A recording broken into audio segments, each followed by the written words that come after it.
What's going on there, YouTube, and welcome back to another comic book video.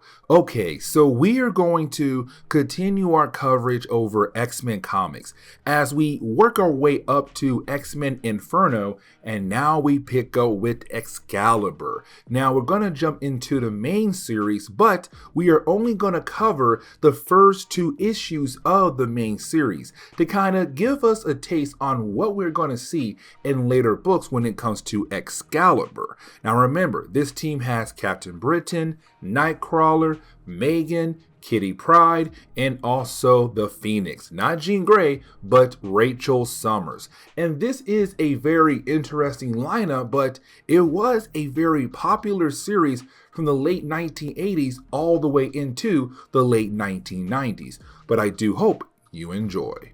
And so getting into the opening pages for today's video, we do pick up with a character known as Tweedledope. And honestly, I like the name, but at the same time, it's really stupid. Either way, when it comes to Tweedledope, you see him messing with some kind of metal head. Now, I do want to say Tweedledope belong or used to belong around this point in time in Marvel Comics to a gang known as the Crazy Gang. Now, I'm not going to sit down and explain who that gang is. I'm going to save that for later videos. But when it comes to Tweedledope, we see him messing around with some metal head and keep continuing to put things inside the mouth of this metal head. Now, he does lose interest in the head once he sees a sign that says that he is wanted, and he throws the head away and goes somewhere else in the city. We then jump over to Excalibur. Now we see Excalibur trying to handle a hostage situation by working alongside with the police. Now this moment is really special because this is the team introducing themselves to the world by saying, hey, we are a new superhero team. We are here to help you guys out. But with that being said, when it comes to Captain Britain, they give him a break because they know who he is. He is their biggest superhero. But when it comes to characters like Kitty Pryde and Phoenix, well, they have some concerns because one, they have no idea who these ladies are, and two, you still have the world mostly scared of mutants, and so they have no idea if Kitty Pryde and Phoenix are mutants, but if they are, well, they're scared of them for that one particular reason. But you do have the two characters go inside the building to hopefully save the hostage, except out of nowhere, they are attacked by some werewolves. Now, werewolves are creatures from Mojoverse, and we saw them in our last Excalibur video. See, when it came to werewolves, they worked for a character known as Mojo, and they were sent to hunt down Phoenix because she had signed a contract to work for Mojo in his Mojoverse for her entire life, except she had escaped back into Earth's reality. And so when it comes to the werewolves, well, they're there to bring her back to Mojo. Now we do learn that when it comes to werewolves, they have the ability to suck out someone's life energy to the point where the only thing is left is their skin. And you then have the werewolves be able to wear the skin as a disguise. And that is going to be very important. But you do have one of the werewolves being able to kill off a police officer and wear his skin as a disguise. Now, as soon as you have that werewolf being able to kill off the police officer, well, his death is felt with the mind of Rachel Summers, with her being a telepath. Now, here's the thing. When it comes to werewolves, they are immune to her psychic abilities. And that is really important because she did feel the officer's death, but when she tries her best to find his mind or try to locate where it came from, she can't do that. One, because he's dead, and two, because the werewolves are immune to her abilities. Now, you do have her and Kitty Pryde get back on track in being able to handle the hostage situation, but after dealing with that, she does inform Kitty Pryde and Captain Britain what happened, and now you have the team very concerned about what in the world is going on with her, but also what could possibly be going on in the city.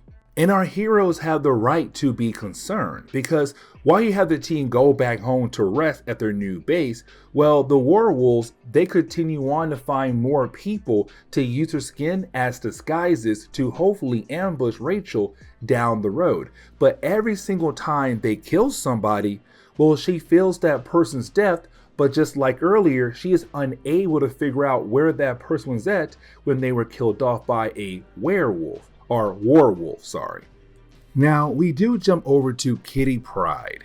Now, when it comes to Kitty Pryde, she's still sad about the idea of the death of the X-Men. See, around this point in time in Marvel Comics, the X-Men were, well, dead.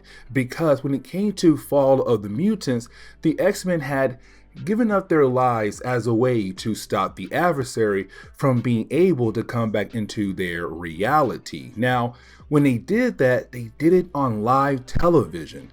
And so the entire world believes that the X-Men are dead. But here's the thing. The world has no idea that Lady Roma brought the X-Men back to life. And so the world believes the X-Men are dead, but in reality, they are alive. And when it comes to Kitty Pryde, she also believes that, and so she's very sad about the idea that she lost her family. Now, you do have Captain Britain coming downstairs to make sure that she is okay. She says yes, but she does inform us and him that she is working on some kind of new device. But when it comes to Captain Britain, he does tell Kitty that him and Rachel are going into the city to handle some business. But then we have to shift over to Nightcrawler and also Megan. Now, when it comes to Nightcrawler and Megan, you have the two characters coming back to the lighthouse. And when they do arrive at the lighthouse, this gives Nightcrawler the ability to explore the place, to get a better understanding of where he is going to be at for the next few months, years, who knows how long. Now, when it comes to Nightcrawler, when he is able to explore the lighthouse, his new base, well, he walks into one door and it takes him over to a completely different dimension, or possibly somewhere else in the Marvel universe. Either way, he freaks out and he goes back through the door that leads back to the lighthouse. Now he tells Megan, he's all like, hey, listen, I walked through one door and it took me somewhere else and I have no idea where. Except when she goes through the same door, it leads into a closet. He's kind of like, no, I'm not lying to you. This door led somewhere else. But for Megan, it doesn't. And that is very interesting. But then we jump over to Rachel Summers and Captain Britain at the bank. Now, when it comes to Rachel Summers, I want to focus on her at first because at the bank, she's by herself for a brief moment because she's having a conversation with Nightcrawler and Megan with her mind. But while having that conversation, she is confronted by a character known as Nigel Frobisher, and I really hope I pronounce his last name correctly. And when it comes to Nigel, he thinks that he is a ladies' man, that he is able to get any woman that he wants to get. And so when he walked into the bank, he saw Rachel Summers, and he believes that he'll be able to get her, to only have her use her powers as a way to scare him off. But this man is not going to give up that easily. And you have Captain Britain find that moment pretty funny, except out of nowhere, he is then confronted by Courtney Ross. Now, Courtney is his ex-girlfriend from his college days, and this is going to most likely lead into some drama down the road, because let's not forget, Captain Britain is with Megan, his team member, but also his current girlfriend. And now his ex-girlfriend is coming back into the picture as somebody who is now the vice president of the bank they are currently at. And you have the two characters catch up with one another, but you can tell the two characters are kind of thinking about each other in a more romantic kind of way. But then we have to jump over to Kitty Pryde. And when it comes to Kitty Pryde, we currently see her using her new device, better known as the Doppelganger module. And it has the ability to change her appearance and to look like somebody else. In her case, she is trying to look like Rachel Summers because Excalibur knows that the werewolves are out there looking for her to bring her back over to Mojo. And this is Kitty Pryde thinking, you know what? I should be able to handle the werewolves by myself because of my phasing ability. They will not be able to actually attack me. Well, that is going to be a problem later on. But when it comes to Kitty Pryde, she does go out into the city looking like Rachel Summers. Now, something else I should mention is that her device also emits energy that is very similar to Rachel Summers. And so when it comes to the werewolves, they're now detecting two phoenixes in the area, and they're wondering which one to go after. And of course, they go after the one that is Kitty Pryde. Now, you do have Nightcrawler walk into her room to find out what she is thinking, and you have Nightcrawler contact Rachel, who then contacts Kitty to tell her, hey, what are you doing? This is a bad idea. But this is Kitty saying, I should be able to, take care of these guys very easily.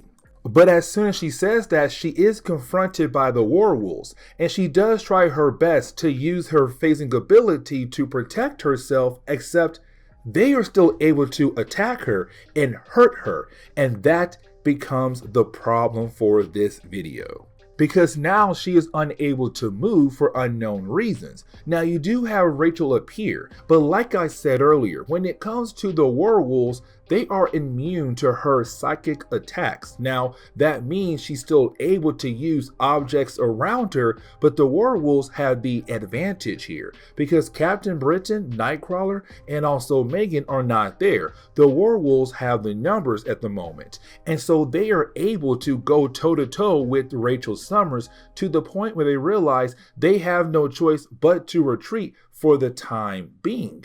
But they take Kitty Pryde with them because they still have no idea who is the real Phoenix here, Rachel or Kitty Pryde. And Kitty is unable to move nor phase away. And so you have the werewolves get away by the time the rest of the Excalibur team arrive.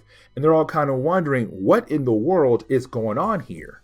But then we jump over to a random factory where we pick up with a character known as Colin McKay. Now, Colin McKay will become a not super important character in Marvel Comics, but he will reappear in a lot of books down the road when it comes to X-Men comics. Now, when it comes to Colin, we see him at the factory and we see him playing around with the same metal head we saw earlier at the very beginning of this video. Now, when it comes to Colin, it seems that he has become friends with this metal head. He talks to it, but we kind of find out that Colin is on the run by some woman known as Vixen. And really, as soon as he says that, well, the factory is surrounded by soldiers who work for Vixen, except when the soldiers go inside the building, they can't find him. And apparently, he had went into another dimension thanks to the metal head. And again, we still have no idea what in the world is this metal head. But getting back over to Excalibur, you do have them trying their best to chase after the werewolves to get Kitty Pryde back. Now, the werewolves were somewhat smart here. They ran into a subway station, and by the time our heroes were able to get inside the subway station, well, a train was on its way down, and our heroes had to use their powers to stop the train because a few folks had fell into the tracks and well, they would have been killed by the train. Now, because of that, you didn't have the police arrive wondering who in the world has stopped the train and what in the world is all this commotion about. Now, when it comes to Rachel, she wants to ignore the officer and continue to hunt down the werewolves to find Kitty Pryde. But for Nightcrawler and Captain Britain, they can't do that. They are a new team and they need to try to build a relationship with the police, except this officer does seem a tad bit fishy. But speaking of the werewolves, you have them being able to go into the deeper parts of the underground tunnels. Now, once they do arrive, they realize that they have the fake Phoenix. Kitty Pryde is not the real one. And so in their eyes, there's no point to keeping her around. So why not go ahead and kill her and use her skin as a disguise to hopefully ambush Rachel down the road? Except while you have one of the werewolves trying to absorb her life energy, well, you have Kitty being able to send out a psychic scream, where of course it was heard by Rachel Summers. She was able to locate where where Kitty Pryde was at. And so you have Rachel just fly straight over there. Except when it comes to Kitty, we see something strange happen to her. Instead of her life energy being absorbed, she just completely disappears. And the only thing that's left is her clothes. And the werewolves are wondering where in the world did she go to? Because at first she could no longer, phase. But out of nowhere, she just disappeared. Now, while you have Rachel Summers in the sky being the Phoenix, well, Nigel, the character we saw earlier who thinks that he is the Lady Man, he sees her. And this is a very important moment because he believes that her and him belong together. He had lost complete interest in the woman that he had in his bedroom at the moment. And now he only wants Rachel. Now, on the other side of the city, we pick up with Courtney. And like I said earlier, there's going to be some love drama coming up soon. Because when it comes to Courtney, she does also see the Phoenix in the sky, but she begins to think about her and Captain Britain back in the day when they were a couple. Meaning that she might try to get him back. But shifting our focus back over to Rachel, you have Rachel trying to use her powers to locate Kitty, except it's really hard to find Kitty because she has a weak psychic connection. And she tells the rest of the team to look deeper in the tunnels to hopefully find Kitty. Now, when it comes to Nightcrawler, he realized that one of the officers, matter of fact, the officer that had stopped Rachel earlier, is acting a tad bit weird. And really, he also goes into the tunnels, and you have Nightcrawler follow, except Nightcrawler has no idea that officer is a werewolf. And so when he goes in the tunnels, he finds the skin that the werewolf was using. Except he can't find the werewolf. And the reason why? Because he is behind Nightcrawler and he is able to get the jump on Nightcrawler. Now, with that attack happening, Nightcrawler was able to warn Rachel, who then warns Captain Britain and Megan about what happened to Nightcrawler. And they also run into the tunnels to hopefully find Nightcrawler, Kitty, and to save the day. But now we have to shift our focus back over to the werewolves, really the one that had tried to absorb Kitty Pryde earlier, because you do have that one beginning to change. Really, it begins to take the shape of Kitty Pryde and also begins to think like Kitty Pryde, and the idea of the two people have combined into one. Now, while you have that werewolf freaking out, the others are kind of upset with him because while he was freaking out, he did damage their skin disguises they were using earlier. Now, while you have the werewolves arguing with one another, well, you have Excalibur appear, and this leads into another battle. Also, because Nightcrawler was there as well as a hostage, he does wake up to help out Captain Britain and Megan to fight against the werewolves as well. Now, you do have our heroes being able to take down the werewolves, and after doing that, well, they realize the one that looks like Kitty Pryde, something else begins to happen. Here's the thing. Kitty Pryde is actually inside the body of this werewolf, so she somehow phased into the body of the werewolf but was trapped inside. But now she's able to get herself out of its body. And it's honestly pretty gross because she comes out its mouth. But once she does come out, you do have the werewolf being able to turn back to normal. And our heroes are once again able to save the day. But the question is, what do you do to werewolves that continues to try to hunt down Rachel Summers? And so you have our heroes donate the werewolves like they are animals over to a nearby zoo. So now the public are able to observe these creatures without actually being harmed. But this is also a way to say, you know what, let's put these creatures on the back burner and possibly use them down the road for another story arc. But with that being said, please leave me a like down below and subscribe. Also, if you have any suggestions on books I should read, well, please let me know in the comments below, because you never know, your suggestion could be a future video down the road. But guys, see y'all next time. Later.